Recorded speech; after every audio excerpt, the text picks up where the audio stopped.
आप सभी का स्वागत है हमारे सक्षम रोग सोसाइटी के एक नई पहल में, जिस जो कि है भारत एक खोज। और भारत एक खोज जो हमने ये पहल शुरू की है, जहां हमने हमने कोशिश की है कि हम भारत को समझ सकें। और ये पहल हमारे तरफ से रूट्स एंड विंग्स प्रोग्राम के तहत की गई है। और रूट्स एंड विंग्स जो कि हमारा पहले भी चलाया गया प्रोग्राम रहा है, जहां हमने पहले बच्चों को इंग्लिश में बोलने की या खुल के बोलने की एक प्लेटफॉर्म प्रोवाइड किया था, जहां वो अपनी बातों को रख सकें। और पिछले प्रोग्राम में जैसा कि हमने अलग टॉपिक्स दिए थे, और इस बार भी हमने कोशिश किया कि इस हमारी एक नई पहल जो कि भारत खोज है, उसके अंतर्गत हम अलग अलग भारत के स्टेट्स पे बात कर सकें। सो जैसा कि हमारा आज का जो विषय है वो महाराष्ट्र के सोशल और पॉलिटिकल स्ट्रक्चर को समझना है। यानी कि महाराष्ट्र के सामाजिक और राजनीतिक जो उसकी एक क्या आयाम है, उनको समझना है। तो हमने ये प्रयास आज के इस सेशन को रखकर किया है। और आप सभी का स्वागत है। और जो कि भारत एक खोज कोई एक नया कोई आइडिया नहीं है। इस पर जवाहरलाल नेहरू ने जेल में अपनी किताब भी लिखी थी, इसे डिस्कवरी ऑफ इंडिया के नाम से भी लोग जानते हैं। और आशा कि आप सभी ने स्कूल टाइम पे भी इसको पढ़ा होगा।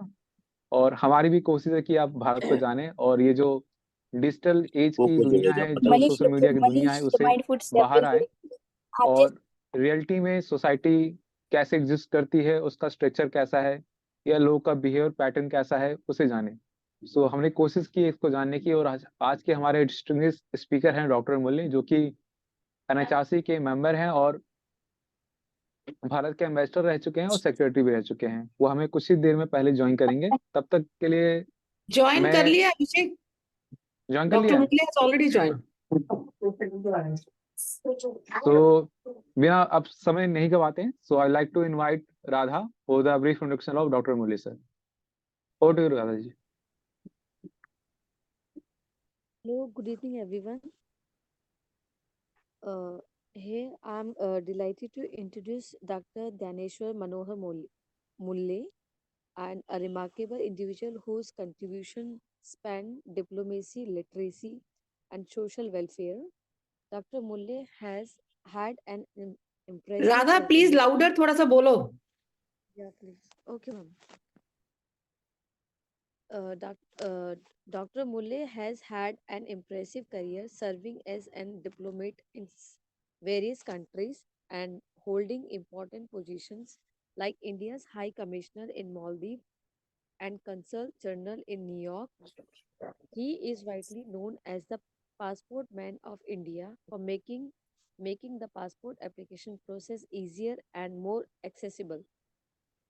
Aside the diplomacy, Dr. Mulle is a talented writer and has received awards for his literacy work.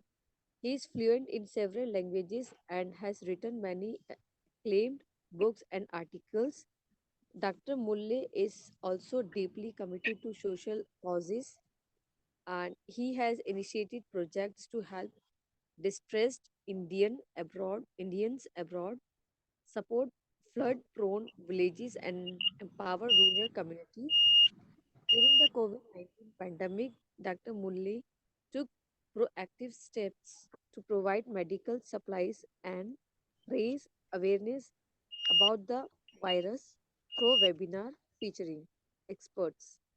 Dr. Daneshwar Manohar Mulle's decided to diplomacy, literature, and social welfare is truly inspiring. Please join me in welcoming him.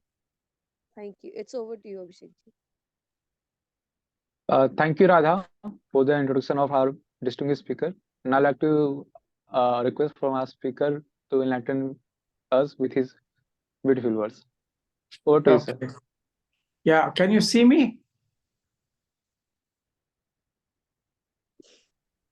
Okay, Dr. can you Mulle, see me? No, sir, I can't see you. video is not on. Yeah. Not okay.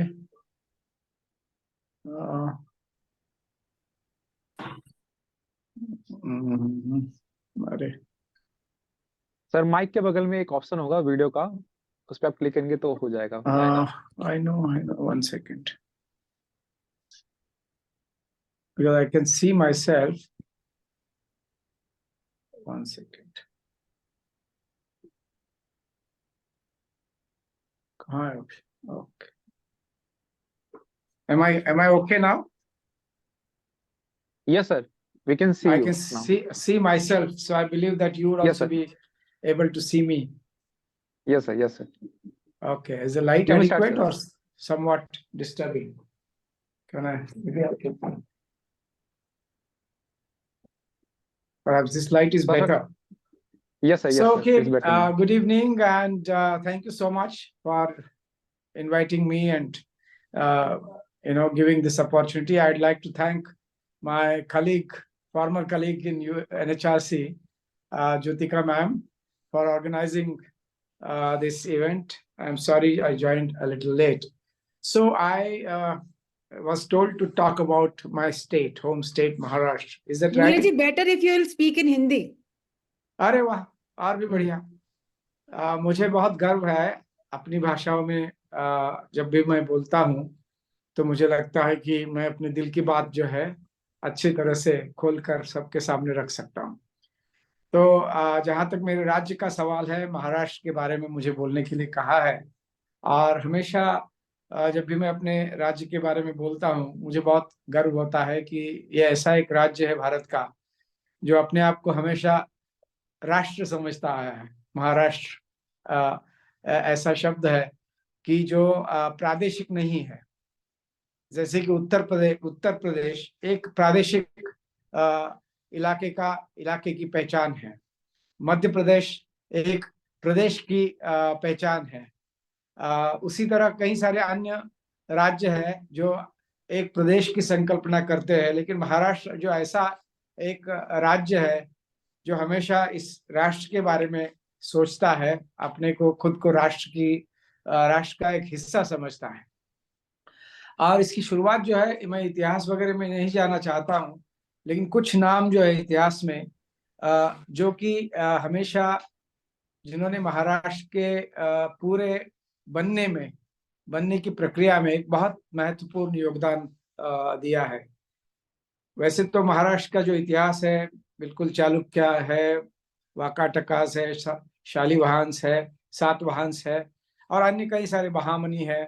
कुछ समय मुगलों ने भी वहाँ राज्य किया, लेकिन आधुनिक इतिहास जो महाराष्ट्र का माना जाता है, अर्वाचीन इतिहास, वो 17वीं सदी से शुरू हो जाता है, जबकि हम शिवाजी महाराज का जिक्र करते हैं। और शिवाजी महाराज की खासियत ये थी कि उस समय ऐसा नहीं कि हिंदू राजा नहीं थे, बहुत सारे थे और सब पूरे भारत में थे। लेकिन शिवाजी की संकल्पना उस समय ये थी कि हम भारत के लोग अपने, मतलब आज की जो राष्ट्र की संकल्पना है शायद वो वहां उस वक्त नहीं थी, क्योंकि वो सदी अलग थी। जस्ट यूरोपियन जो है भारत में प्रवेश करने जा रहे थे। बहुत बड़े पैमाने पे चारों तरह से वो भारत को घेर रहे थे, चाहे वो डच हो, पुर्तगीज लोग हो, या फिर बाद में ब्रिटिश आए हैं, फ्रेंच आए हैं। लेकिन शिवाजी महाराज की जो संकल्पना थी, उन्होंने अपने पिताजी को अहमदनगर सल्तनत और बीजापुर के आदिल शाह इनके दरबार में देखा था। उनके पिताजी आप समझेंगे कि वो एक सरदार थे, एक गुट के प्रमुख थे बीजापुर के दरबार में और अहमदनगर के सल्तनत में। शिवाजी महाराज ने बचपन में देखा कि ये हमारे पिताजी जो है वो किसी और को सलाम करते हैं, किसी और के नीचे काम करते हैं, और जो है उससे हम आइडेंटिफाई नहीं कर सकते।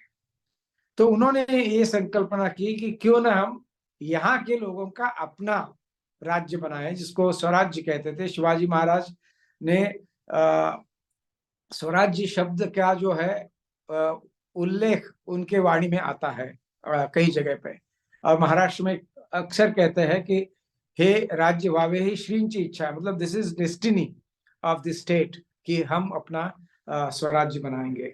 हिंदवी स्वराज्य का भी शब्द का जिक्र जो है शिवाजी के राज्य के बारे में किया जाता है, लेकिन उनको उसमें हिंदू स्टेट की एक संकल्पना नहीं थी। उनको यह था कि ये जो हिंद है, हिंद की भूमि, हिंद के लोगों को इस पे सत्ता चलानी चाहिए, ना कि आक्रामक लोगों को चलानी चाहिए। इस तरह की उनकी संकल्पना थी, और इसीलिए उन्होंने अपने राज्य की स्थापना की। उस समय में राज्याभिषेक की संकल्पना थी नहीं। शिवाजी ने अपना राज्याभिषेक बहुत बड़े पैमाने पे मुझे लगता है कि 1674 के आसपास जो है उनका राज्याभिषेक रहा, और अलग अलग जगहों से लोगों को बुलाया। उस समय भी चातुर्वर्ण की जो चौखट है वो काफी मजबूत थी। शिवाजी को क्षत्रिय मानने पे भी उस समय के जो उच्च वर्गीय थे उन्होंने मना किया। शिवाजी ने किसी को काशी भेज दिया और वहां के एक गागा भट्ट करके जो एक पंडित थे उनको बुलाया और अपना राज्याभिषेक करवाया। तो पूरी जिंदगी शिवाजी हमेशा एस्टैब्लिशमेंट के खिलाफ लड़ते रहे, और उन्होंने पहली बार जो है महाराष्ट्र में एक तरह से मार्शल ट्रेडिशन की शुरुआत की। और क्योंकि पहले जो है आम आदमी युद्ध में शामिल नहीं होता था, और शिवाजी ने यह भी किया कि लोगों को अच्छे तरह से रेम्यूनरेशन देना, जो रेवेन्यू होता है खेती की रेवेन्यू, खेती का जो रेवेन्यू होता है उसका सिस्टम बनाया। चौथ को उन्होंने बंद कर दिया। सरदार और दरकदार जो थे, बड़े जमींदार, उनकी जो मोनोपोलीज थी वो खत्म कर दी, और जहां जहां लोग थे वहां उनको इकट्ठा करके एक तरह से अपने मन में जो संकल्पना थी, उनकी संकल्पना यही थी कि दिल्ली में जो है हिंदवी स्वराज्य, मतलब यहाँ के जो लोग हैं उनका स्वराज्य होना चाहिए, ये उनकी संकल्पना थी।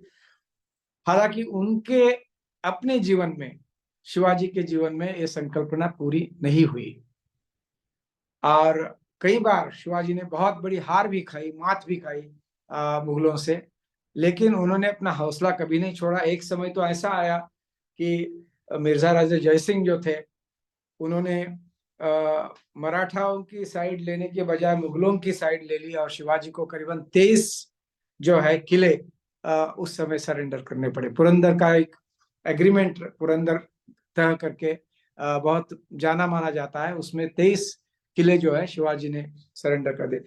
शिवाजी दिल्ली आए, आगरा में उनको अरेस्ट किया गया, वहां से उन्होंने हिस्टोरिक एक उनको एस्केप जो है वो अपने आप में एक मिथ बन गया है कि किस तरह से उन्होंने अपने बेटे की, जो 8 साल का था शंभूराजे, उन दोनों को वो दोनों जो है वहां से कैसे निकल के कुछ दिनों में ही महाराष्ट्र में अवतीर्ण हो गए, और उन्होंने अपने राज्य का जो है कारोबार दोबारा हाथ में ले लिया और चला दिया।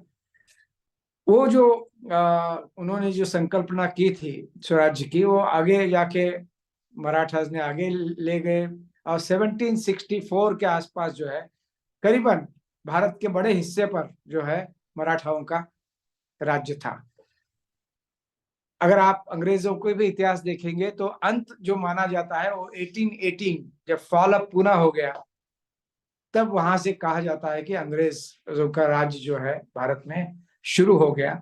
और उसके बाद हम जानते हैं 1857 के वॉर में जो भी फ्रंटियर में थे जिन्होंने लड़ाई की, चाहे वो झांसी की रानी हो, पेशवाज हो, तात्या टोपे हो, they were all Marathas, even though some of them were based in North India. Bithoor है एक जगह कानपुर के पास, वहाँ ये पेशवाओं के जो सक्सेसर्स थे उन्होंने लड़ाई किया, और बहुत बड़े पैमाने पे उसमें भी मराठाओं ने अपना शौर्य दिखाया, त्याग दिखाया, और अपने जीवन की कुर्बानी भी उसमें की। तो चाहे वो पानीपत का युद्ध हो, देखिए 1,50,000 की आर्मी लेके मराठास दिल्ली पहुंच गए, पानीपत पहुंच गए, और अहमद शाह अब्दाली के साथ उन्होंने युद्ध किया। वो युद्ध ऐसा घमासान था, और कहा जाता है कि मराठाओं का पराभव हो गया, लेकिन ये भी जानना जरूरी है कि इस युद्ध के बाद अहमद शाह अब्दाली जो है वो हिंदुस्तान में नहीं रहा। उसने सब अपना जो भी लूट वगैरह थी वो दिल्ली में भी नहीं रखी, वो सीधा वापस अफगानिस्तान चला गया। वहां से हम आते हैं 20वीं सदी में, 19वीं सदी में एक बड़े जबरदस्त ऐसी समाज सुधारकों की परंपरा महाराष्ट्र में रही, और जिसके पहले प्रणेता थे वो महात्मा फुले थे। अब महात्मा फुले की सबसे बड़ी खासियत अगर कोई है, और जिसका मैं समझता हूं कि हम उत्तर में राजा राम मोहन राय को पाते हैं, लेकिन राजा राम मोहन राय के जो रिफॉर्म्स थे, सुधार थे, वो मुख्यतः उच्च वर्गीयों से संबंधित थे। ये महात्मा फुले एक पहला ऐसा व्यक्ति था जिन्होंने, जिसको बोलते हैं holistic social economic reforms including agriculture, मतलब आम आदमी का दुख दर्द यहाँ होलिस्टिक तरीके से समझने वाला पहला व्यक्ति जो है रहा है वो महात्मा फुले। उन्होंने काफी लिखा भी है।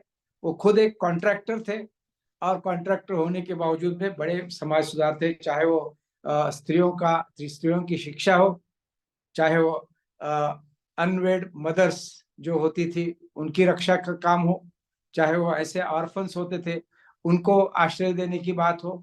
उन्होंने कृषक किसानों के बारे में जो है, किसानों को अच्छा दाम मिले इसके बारे में बहुत काम किया। बहुजनों के शिक्षा मिले इसमें हिस्टोरिक काम किया उनके और उन्होंने और उनकी पत्नी सावित्री ने। और महाराष्ट्र में आज भी मराठी जो कन्याएं हैं वो अपने आप को सावित्री की कन्याएं बोल के अपनी पहचान बताते हैं, क्योंकि उनको पता है कि जो परंपराएं और जो अपमानास्पद जिंदगी जीनी पड़ी सावित्रीबाई को और महात्मा फुले को, उनके ऊपर गोबर उछाला गया, कीचड़ उछाला गया, उनकी जीते जी शव यात्रा, प्रेत यात्रा निकाली गई। तो इतने बड़े अपमान होने के बावजूद भी उन्होंने अपना हौसला नहीं छोड़ा और महाराष्ट्र में एक नई उसको क्या कहूं मैं, आम आदमी के प्रगति के रास्ते जो है वो शिक्षा के माध्यम से खोल दिए। उनके जीवन का एक बड़ा छोटा प्रसंग है, जब ड्यूक ऑफ कैनॉट जो है पूना आए थे, मतलब उनके व्यक्तित्व का परिचय हो जाता है उससे। ड्यूक ऑफ कैनॉट जब पूना आए थे तो पूना में उनका बड़ा एक नागरिक सत्कार था, सिविक रिसेप्शन, और उसमें पूना के सब प्रतिष्ठित लोगों को बुलाया गया था और लोग अपने अपने बढ़िया कपड़े, उस समय जानना जरूरी है कि हम लोग ब्रिटिशों के एक तरह से गुलाम थे और बड़े बड़े अच्छे अच्छे कपड़े पहन के पूना के लोग जो है अपने वहाँ कार्यक्रम के लिए आ गए। तो हर एक की ये होती थी, जो स्क्रीनिंग होती थी और फिर उनका आमंत्रण कार्ड देख के उनको अंदर भेजा जाता था। तो एक आदमी आ गया जो बिल्कुल किसान के परिवेश में आया, तो उसको रोका गया ये समझ के कि वो ऐसे ही भटक के आ गया है। तो उसने अपना आमंत्रण कार्ड दिखाया और उसको, मतलब वो सोचने लगे लोग कैसे ऐसा आदमी अंदर आ सकता है, और वो स्वयं महात्मा फुले थे। और फिर जब भाषण की नौबत आई तो हर व्यक्ति ने, पूना के हर प्रतिष्ठित व्यक्ति ने जो है ब्रिटिश राज्य के बारे में बड़ी प्रशंसा की। जब महात्मा फुले की बारी आ गई, उन्होंने कुछ चंद शब्दों में कहा कि अभी तक आपने जो सुना वो इस देश का चित्र जो है वो बिल्कुल आपको गलत बताया गया। यहाँ के लोग गरीब है, यहाँ के गरीब लोगों का शोषण होता है, यहाँ विषमता बरकरार है, और अगर आप कुछ करना चाहते हो इस देश के लिए, अपने माँ विक्टोरिया को जाके बताइए कि यहाँ हर गांव में जो है स्कूल खोलिए। जब तक शिक्षा नहीं मिलती है तब तक इस देश की तरक्की नहीं होगी। तो अगर आप कुछ करना चाहते हो इस देश के लिए तो आप शिक्षा के द्वार जो है आम आदमी के लिए खोल दीजिएगा, इस देश की तरक्की अपने आप होगी और यहाँ का शोषण खत्म हो जाएगा। वो जो परंपरा महात्मा फुले की थी वो बहुत वाइडर पर्सपेक्टिव में चली गई। आगरकर हो या चाहे कुछ हद तक मैं समझता हूँ कि अन्य जो नेता थे वो भी प्रेरित हो गए। इसके साथ दूसरा प्रवाह था महाराष्ट्र में, उस समय एक बहुत बड़ा विवाद उछला था, उसका बोलते हैं कि should we have social reforms first और should we have political freedom first. तो उसमें तिलक, सावरकर वगैरह ये जो लोग थे उनका कहना था कि हमको पॉलिटिकल फ्रीडम पहले लेना चाहिए, वाइल अगरकर फिर कई सारे नेता थे, महात्मा फुले वगैरह, उनका ये कहना था कि हमको पहले पॉलिटिकल सोशल रिफॉर्म्स करने चाहिए and then we will be fit to have the political freedom.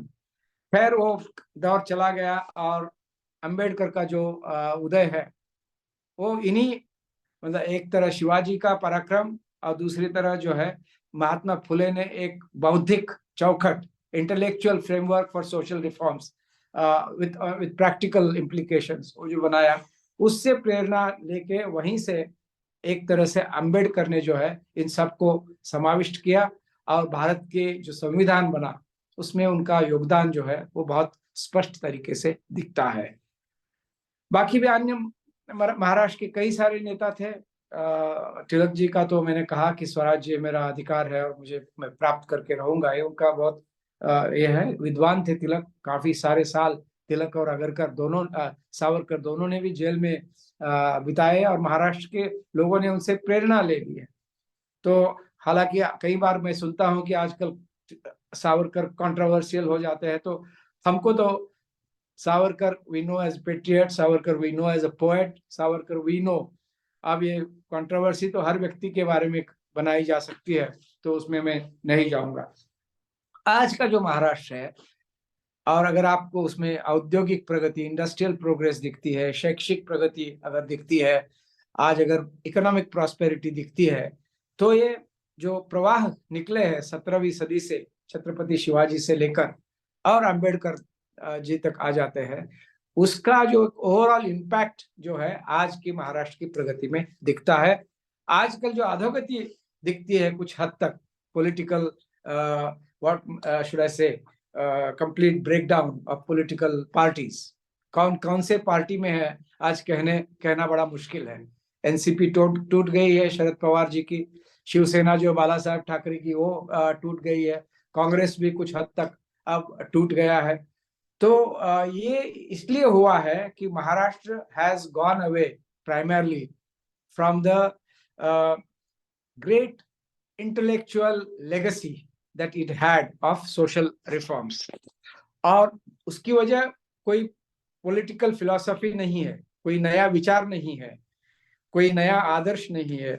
उसका मेन रीजन जो है 1992 के बाद जो इकोनॉमिक रिफॉर्म्स हो गए, उससे हमारे देश की तरक्की हो गई। आज हम अंतरराष्ट्रीय क्षेत्र में चौथे 4th लार्जेस्ट इकोनॉमी के तौर पे उभर आए हैं, लेकिन सोशल फैब्रिक जो है महाराष्ट्र में टोटली आज के दिन में डिस्टर्ब्ड है। पॉलिटिकल फैब्रिक जो है वो टोटली डिस्टर्ब्ड है, और सांस्कृतिक कल्चरल फैब्रिक जो है वो भी आज बहुत बड़े पैमाने, शायद ये बाकी अन्य राज्यों में भी होगा। इसके बारे में मैं नहीं बोलूंगा क्योंकि महाराष्ट्र का विषय है, तो महाराष्ट्र के बारे में मैं बोलूंगा।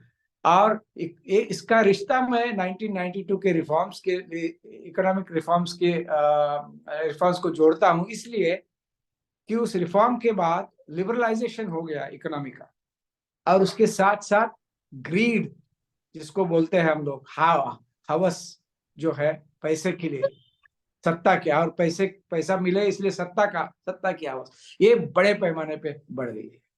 मतलब political ambition is not a bad thing, but political ambition which is so motivated by money only or power only, it gives new forms of exploitation. and इसलिए आज इतना महाराष्ट्र प्रोग्रेसिव है, देश में 40% जो है टैक्सेशन में कंट्रीब्यूशन महाराष्ट्र का होता है। इसके बावजूद भी महाराष्ट्र का जो एक स्थान था प्री डोमिनेंट प्राइमरी स्थान, वो आज महाराष्ट्र जो है खो चुका है। और आप आज क्या है, पहले जो मूवमेंट्स थी, आंदोलन होते थे, अभियान चलाते थे, वो शिक्षा के लिए था, बहुजनों के विकास के लिए था, एग्रेरियन रिफॉर्म्स के लिए था, कोऑपरेटिव मूवमेंट के लिए था, विमेन्स एजुकेशन के लिए था। आज इस तरह की कोई ऑर्गेनाइज्ड जो है अभियान या आंदोलन नहीं दिखता है। जो आरक्षण का आंदोलन है मराठाओं का, वो आज का आरक्षण है। और एक तरह से कह सकते हैं कि मराठा समाज के ऊपर, मराठा पहले was a generic term. In the last 50 years after independence, it has come to become a caste related term, which is very unfortunate for anybody, because I have never as a child I never thought Maratha is a caste, but today that has emerged as a caste. And then you see complete lack of dialogue, in fact collapse of dialogue between Marathas, Brahmins, OBCs, Maratha, OBCs, and Maratha SCs. This is social dialogues have come to an end, and which to me it hurts like anything, because I do take pride in the traditions in the great legacy that has been created by these great people in the past. And to see this kind of status in Maharashtra is something that is deeply disturbing. What will be the path? I don't know, because intellectual edge Maharashtra has lost. Social edge, in my view, it's losing very fast. Cultural also, culture is basically becoming festival, celebrating festivals. And sometimes festivals turn very ugly. Absolutely vulgar songs, Hindi songs are played on DJs, which really hurt old people, pregnant women, children giving examinations, sick people, women who want to work or children who want to study. It really hurts them, but it goes on day and night during the Ganeshotsav. This was not the idea of Tilak when he started Ganeshotsav and Shiv Jayanti. They ignited the Marathi minds for their fight for freedom. So आज जो अवस्था है यहाँ, how do I see the future? I do feel that from this chaos, you will see new reformers coming out of Maharashtra. There are small micro movements for change, for better. They want to change the politics. They want to change the society. They want to build cultural and social harmony. How long it will take, I don't know. It took about 100 years from Shivaji's times for Marathas to establish their empire from Attak to Katak.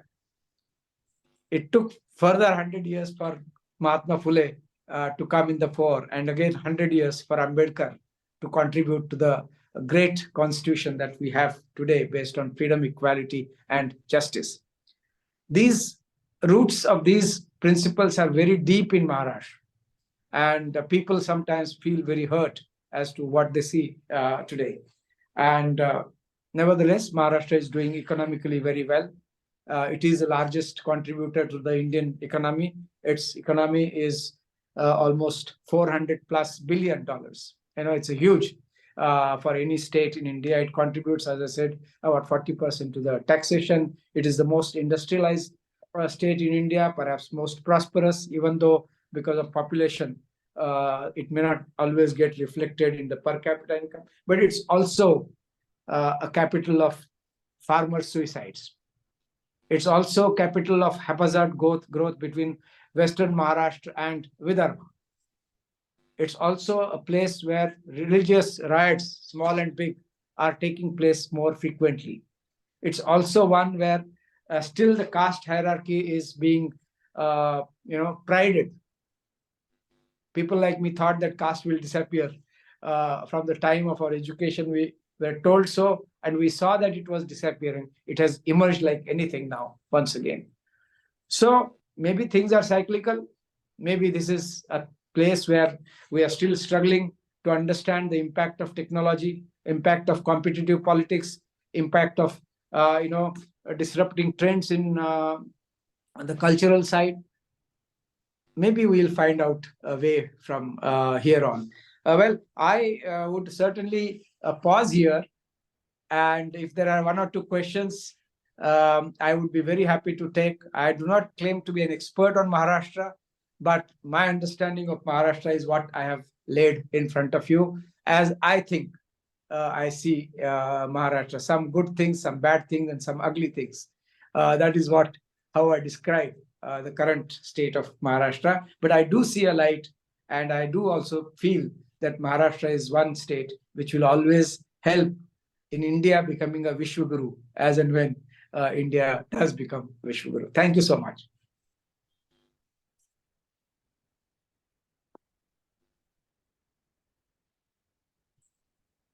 Yes, Om, you can ask question. Question तो नहीं, वो मैं कह रहा था जो स्वाति भाई फूले का जो बताया उन्होंने कि जो वो फूले जो अपने घर पे मतलब दिन भर काम करती थी घर का, और रात को बैठ के खुद से पढ़ती थी, खुद से स्टडी करा। फिर उन सारे महिलाओं को, जो आसपास की महिलाएं थी, जो पढ़ने के लिए, महिलाओं को पढ़ने के लिए जो उन्होंने प्रोत्साहित किया और सबको लेके जाती थी, तो जो लोग महिलाओं के खिलाफ थे, महिलाओं को पढ़ाने के खिलाफ थे, वो गोबर वगैरह जो फेंक देते थे या पत्थर वत्थर मारते थे, झाड़ू फेंक देते थे, ऐसे मतलब कुछ ना कुछ उनके बहुत स्ट्रगल किया उन्होंने। फिर महिलाओं को पढ़ाने के लिए उन्होंने छोटे छोटे स्कूल, मतलब छोटा सा स्टार्टअप चालू किया स्कूल जैसे पढ़ाने के लिए, और फिर उन्होंने पढ़ाई के लिए बहुत कुछ किया महिलाओं के लिए। और उसके बाद वहां से शुरू हुआ कि महिलाएं भी पढ़े लिखे और वैसे हाँ जी, वो तो कुछ बहुत ही अच्छा प्रश्न लगा है सर, तो थैंक जरूर यू। पूछिए। और एक सर एक और चीज था, वो जो राजा राम मोहन था, मतलब जो भी आपने समाज सुधार के बारे में बताया, ये सब समाज को अच्छा करने के लिए ही इनका मतलब योगदान था, इसलिए हम इन सबको याद करते हैं। बिल्कुल। सत्यबाई फुले हो गया, और राजा राम मोहन का भी ओम एक जी, योगदान प्रश्न है जो पूछने आपने। की बात है। अच्छा ठीक है सर। सर एक चीज और था कि जो राजा राम मोहन के बारे में जो आपने बताया, उसमें थोड़ा सा मेरे को लगता है कम बताया उसमें, कि उन्होंने बाल विवाह और सती प्रथा ये सब चीजों का भी योगदान उन्होंने दिया था। और बाकी सारे इन्फॉर्मेशन जो थे वो सब ठीक थे, थैंक यू सर। वैसे हमें बहुत अच्छा लगा आज आपके महाराष्ट्र के बारे में जान अरे करके, प्रश्न और हम पूछने सब हैं बड़े। ओम जी, अभी अभी ये और कोई काम नहीं है ठीक है अभी। सर, ठीक है, ठीक। हाँ जी, thank you so much. Yes, Nidhi ma'am, would you like to say something or ask question? Namaste, and Dhaneshwar ji and thank you Jyotika ji बुलाने के लिए, ये अपॉर्चुनिटी देने के लिए, सुनने के लिए। मेरा क्वेश्चन ये था कि आपने जो भी सोशल रिफॉर्म्स बताए उसमें ज़रूर आम आदमी का पार्ट होगा एक, तो आप इस प्लेटफॉर्म पे जितने लोग हैं हमें क्या मैसेज देना चाहते हैं कि as common people in different age groups हम लोग क्या कर सकते हैं रोज अपने देश के लिए जो इसको आगे लेकर जाए, जो ये जितनी भी प्रॉब्लम्स हमारे देश में हैं वो सब लोग मिलकर उसको सॉल्व करने के लिए एक छोटा कदम रोज उठाएं। तो पहले लोग क्या किया करते थे और जो अब आज के लोग नहीं कर रहे हैं, हम बहुत बिजी हो गए हैं अपनी मटेरियल लाइफ में, क्या करना चाहिए? आपका क्या एक कुछ अगर आप बातें बताएं तो बहुत अच्छा होगा। Thank you. निधि जी, ये हमेशा जो आपने प्रश्न पूछा वो हमेशा मुझे सताता है, और जब भी मैं उत्तर की तरफ बढ़ना चाहता हूं तो मेरे सामने सिर्फ संविधान के जो 3 मूल्य है, स्वतंत्रता, समता और न्याय, ये 3 चीजें मेरे हमेशा सामने आती है। और मैं समझता हूं कि हम इसको अपने जीवन में किस तरह से शामिल कर सकते हैं। तो मैंने उसका निकष ये लगाया, मैं एक मूवमेंट भी चलाता हूँ, it's called movement of positivity या सकारात्मकता अच्छाई का अभियान, इस वो मूवमेंट का नाम है। तो उसमें हमने एक इंडिविजुअल, पॉजिटिव इंडिविजुअल की एक ब्रॉड डेफिनेशन बनाई है। तो उसमें 3 क्राइटेरिया हमने बनाए हैं। एक तो वो व्यक्ति सृजनशील होगा, सृजनशील मतलब creative, you have to be creative, and creative होने के लिए यू नीड टू अंडरस्टैंड कि आज सिचुएशन क्या है। सेकेंड इज, क्रिएटिव के साथ आपको you have to be also compassionate. Creativity है, कंपैशनेट नहीं, कोई फायदा नहीं है। और तीसरा जो है, you have to be constructive. Now creative, compassionate and constructive, these are not independent, it has to come together as a force. Now इसके लिए जो है, the kind of mental framework that you need has to be based on scientific temper. That means question everything that is put in your dish. Ask your teachers, ask your politicians, ask your parents questions. Those who want to lead you, ask them questions. Number 2 is always keep our conscience alive. Because if you are today, you are being swayed by this side and that side by lots and lots of fake images, fake speeches, fake assurances, and fake, what should I say, images. We all get swayed by it, unfortunately. But go behind it and see what is the agenda of the person or that institution. If it wants to make you small, if it wants to reduce your Indian identity and make it only, say, Maharashtrian or a Bihari or a UPite, be aware, beware. आप सावध रहिए. If that system makes you feel that you are only Brahmin or only backward class or only scheduled caste or only a caste, beware from such assertions. Because if you use your Sat Vivek Buddhi, that is rational thinking, then you will not fall prey for this. So my recommendation is for everybody to be rational, be rationally thinking, and be of scientific temper. Bring scientific temper, because India mein is waqt scientific temper we are losing very fast. I don't know whether you agree or not. That is not the focus of our society. Why don't we have a single Nobel laureate in science and technology since 1947? Not a single. Our last science and technology Nobel laureate was C.V. Raman during the times when we were dependent, we were slaves. Why we don't have a single? Sending to our people to Google and Microsoft doesn't make any sense to me. Not at all. We are just spending 5 lakh crore rupees every year on the children we are sending for studying in US and other countries, and they never come back. Why are we investing in other countries foolishly? Why don't we invest in ourselves? So these are some of the paradoxes and dilemmas that we have in front of us, which we need to solve ourselves. Nobody else is going to solve. Today, high net worth individuals are leaving India. Today, more Indians are buying homes in Dubai than they are buying in India. Today, both labor class as well as intellectual people are also leaving India. Why? We need to create faith in our own country's future.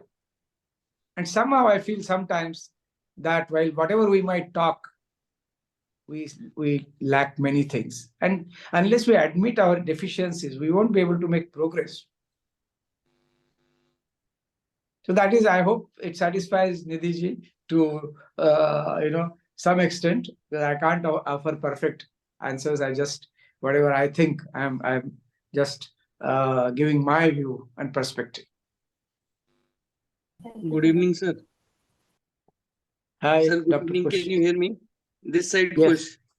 Yes, Yes, yes, sir. Dr. Kush. Sir, on your point only, actually, we in India, we are having this this mentality that foreign degrees are the best, and still, if you see the appointment of teachers, professors, assistant, associate, and professors, the universities, they are mentioning that if you are having foreign degree, we will directly recruit you. So, I mean, that is a problem, sir. In recruitment But मैं process only समझता they हूँ are कम से कम वो mentioning. वापस आके यहाँ काम करे तो तब भी अच्छा है. At least नहीं सर, भारत में ही मैं brain. कह रहा हूँ, भारत में अगर आपको टीचर बनना है, मैं आपको प्रेस्टिजियस कॉलेजेस की बात बता रहा हूँ, वो अपने यहाँ लिखते हैं कि आप 500 अगर ICQ रैंकिंग वाले इंस्टीट्यूशंस में हैं और आपने बाहर से डिग्री ली है, तो हम आपको बिना इंटरव्यू के भी रख लेंगे. और वो ओवर एज देते हैं foreign degrees को in comparison to a person who has studied from a central university, state university. Correct. This is sad, very sad to hear. हम लोग अपना विश्वास एक तरह से खो बैठे खुद में, और हम लोग always want ideas from outside or other persons. One of the failures of us and one of the successes of America is they're able to promote individual talent. Yes. To the highest extent. Whatever might be the area of work, they have experts available to guide and encourage. They won't say, this is a foolish idea, this is a stupid idea. They won't say. They just allow it to flower. I have trusted those simple people become huge scientists. हमारे यहाँ scientific organizations and institutions are primarily becoming bureaucratic organizations. Sir, हमारे यहाँ जो idea है वो ही बाहर चला जाता है. मैं उसका आपको बस एक एग्जांपल दूंगा. एक टर्निटिन सॉफ्टवेयर होता है, उससे पीएचडी का चेक करते हैं प्लेगरिज्म. आप जब टर्निटिन में चेक करते हैं तो सर उसके जितने भी वायर्स हैं वो सब बाहर हैं. It means once you check it, आप अपना सारा आइडिया उनको पहले से ही अपने स्कॉलर्स का दे देते हैं, and there is nothing left for research. Correct, very true. वो तो बिल्कुल बड़ी सारी ऐसी चीजें. Didn't we export Buddhism and we don't have any of it right now? Long time back. One of the best ideas of Hindu diversity, Indian diversity, was Buddhism. Some of the best ideas, philosophical ideas, you will get from Jainism. We have made them marginal religions. Yes, so it's very sad in my view, but so be it. We have to see how best we can work on them and try to improve the situation. Thank you, sir. Thank you. Welcome.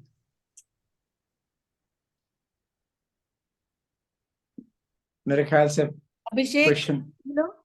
Abhishek, yes ma'am.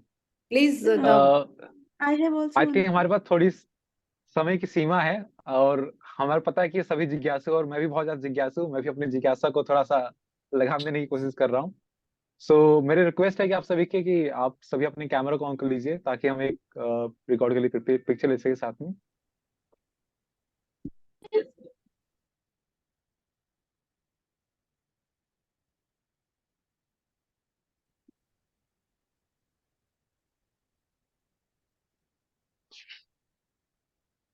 Thank you and thank you बोले sir, आपको सुनना काफी अच्छा और भाग्यशाली हमारे लिए रहा। और Thank you. बहुत ही बहुआयामी, बहुत क्षेत्रीय तरीके से आपने डायलॉग में हमको इंगेज किया, और शायद ही शब्द कम पड़ जाएंगे जितना मैं तारीफ कर सकूं अपनी तरफ से। सो अब मैं इस सेशन के लास्ट टर्न की ओर आगे बढ़ेंगे, और अब मैं इनवाइट करूंगा हमारे प्रेसिडेंट को इस सेशन के प्रेसिडेंशियल रिमार्क के लिए, जो कि पेशे से सुप्रीम कोर्ट की लॉयर हैं और former member of national environment commission रह चुकी हैं, Jyotika Kalra ma'am. Over to you ma'am. Thank you doctor Mule. मेरे ख्याल जब आपका इंट्रोडक्शन हो रहा था तो बहुत धीरे बोल रही थी राधा, हमारी जो मेंबर है सक्षम रोजगार सोसाइटी की। एक छोटा सा मोटा सा परिचय मैं बता रही हूँ कि काउंसलेट जनरल रहे, आईएफएस रहे हैं डॉक्टर मूले, और यूएस में भारत के काउंसलेट जनरल है, मतलब यूएस एम्बेसी में भारत को रिप्रेजेंट कर रहे थे। तो एक बहुत बड़ी हस्ती है और राष्ट्रीय मानवाधिकार आयोग के सदस्य हैं। बहुत अच्छी बात कही, मैं उस पर तो नहीं जा रही। थोड़ा सा सक्षम रोजगार सोसाइटी का जो मुख्य उद्देश्य है वो सामाजिक न्याय है, और सामाजिक न्याय का एकमात्र तरीका जो समझ में आता है वो शिक्षा। आज मैं अपने को देखती हूँ या मैं आपको देखती हूँ, जैसी मेरी बातचीत या आपने यहाँ इस मीटिंग में शामिल बहुत से लोगों को देखती हूँ, तो आज वो जहां भी हैं वो शायद शिक्षा एक माध्यम बना उनके वहां तक पहुंचने का। और हमें, जैसे अपनी मैं बात करूं तो मुफ्त की शिक्षा, सरकारी स्कूलों की शिक्षा, सरकारी कॉलेजेस की शिक्षा, तो हम उस जो हमें मिला उस देश से, इस भारतवर्ष से, उसको हमें एम्ब्रेस करना है। मैं ये नहीं कहती कि देश हमें देता है सब कुछ, हम भी तो कुछ देना सीखें, उसको एम्ब्रेस करना है। तो इसी कड़ी में हम सोचे कि हमें अपने देश के बारे में जानना चाहिए, उसकी धड़कन को पहचानना चाहिए। तो हमने महाराष्ट्र के बारे में जानने के लिए हमें सौभाग्य प्राप्त हुआ कि आपने अपनी सारी बात हमारे साथ रखी। और वही बात है कि शिक्षा से ही बराबरी आएगी, पर जो हम सब देखते हैं कि सभी जो लोग जो अफोर्ड कर सकते हैं वो अपने बच्चों को प्राइवेट स्कूल में पढ़ाते हैं। तो जब तक ये दो स्कूलों का लेवल चलता है तब तक बराबरी का होना मतलब संभव नहीं है। जब प्राइवेट स्कूल बेटर है और हर व्यक्ति वहां भेज रहा है, तो फिर शिक्षा बराबर नहीं तो बराबरी कैसे हो पाएगी। और शिक्षा से ही हमें अधिकारों की और कर्तव्य दोनों की जानकारी जो मिलना है वो शिक्षा के माध्यम से मिलती है। मतलब कि कर्तव्य भी हम शिक्षा के माध्यम से समझते हैं। तो एक सकारात्मक बदलाव की जब हम बात करते हैं समाज में, वो एक व्यक्तिगत बदलाव की बात नहीं, सामाजिक सकारात्मक बदलाव की बात करते हैं, तो इसमें हमें भागीदार बनने के लिए अपनी अपनी अपने अपने व्यक्तियों का निर्माण करना होगा। और सक्षम रोजगार सोसाइटी, जैसे आपने भी मेंशन किया कि हम एक पॉजिटिविटी का मूवमेंट चलाते हैं, तो रोजगार सोसाइटी भी उसी तरह सोचती है कि एक एक व्यक्ति जब बदलेगा तो पूरा समाज भी तभी बदलेगा जब उसमें सकारात्मक परिवर्तन होगा। तो समाज में और देश में सकारात्मक परिवर्तन होगा।